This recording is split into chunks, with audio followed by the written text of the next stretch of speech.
when it's on, it's so cool because like this entire thing becomes a thunderstorm, and then these lights change based on the story, and then my voice comes in. This is the last day in the ordinary life of Cameron Ackerson. I've always loved everything Stan Lee has ever done, and the universe he's created is one of my first touch points for believing in the surreal or the extraordinary.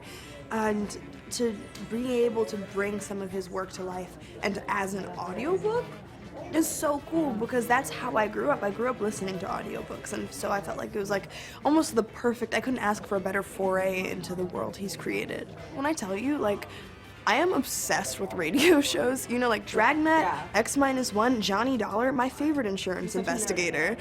Like, no, when I tell you, the ability to convey something with your voice alone is such another art form, and I think it was even consisting of, like, for me, picking other people's brains, seeing what they do, because, you know, you're in there for long periods of time, for 4+ hours doing something, and of course you have breaks, and I had a fantastic team that helped put this all together, but it was also picking other people's brains, like, how do you do it? So when people are listening, you don't feel like, oh, she's getting tired.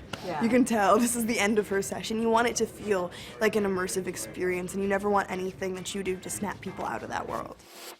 I'm X-Men obsessed. I have a tattoo that says 1963, which is actually when the first X-Men came out. I chose that because it's like a year when a lot of my favorite art came out. I first fell in love with the universe when I saw the allegories and analogies between the X-Men and the Civil Rights Movement, and what that story was like, the parallels between Professor X and Martin Luther King and Magneto and Malcolm X, and later when you're talking about even the X-Men trilogy and you see its kind of relation to conversion therapy and representing the LGBTQ+ movement. I fell in love with the Marvel Universe because of its touch point and the fact that it's grounded in our reality and grounded in progressive issues.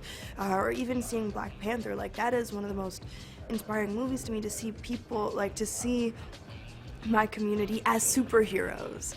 And so to be able to be a part of this project, I really appreciated just being able to be the voice, and the fact that they trusted me with this and trusted what I did instinctually with this project. And then in general, in terms of the importance of genre work, I think it's that so many times people of color in particular are usually typecast or seen as one role, and anyone who is of any community of color, of any identity, knows how multivariate we are, knows how much we span the entire gamut in terms of our abilities, in terms of who we are, in terms of what we do and what we gravitate towards. And I think the sci-fi genre in general usually represents another world of possibility, another realm, whether it's futurism, whatever concept it's grappling with.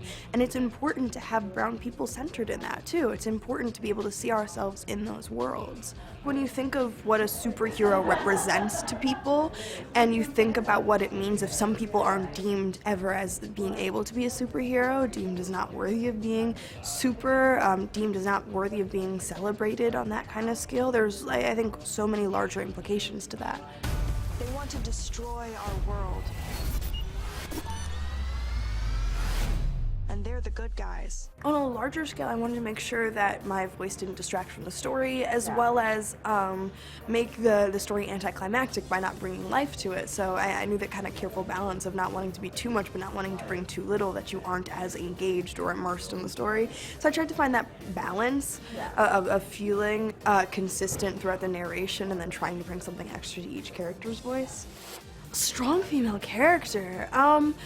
I like to say that what makes them so powerful is that they're undefined, and what we're witnessing right now is the fact that each person, each woman of many identities layered on top of that is bringing their own definition to what it means to be a strong female character.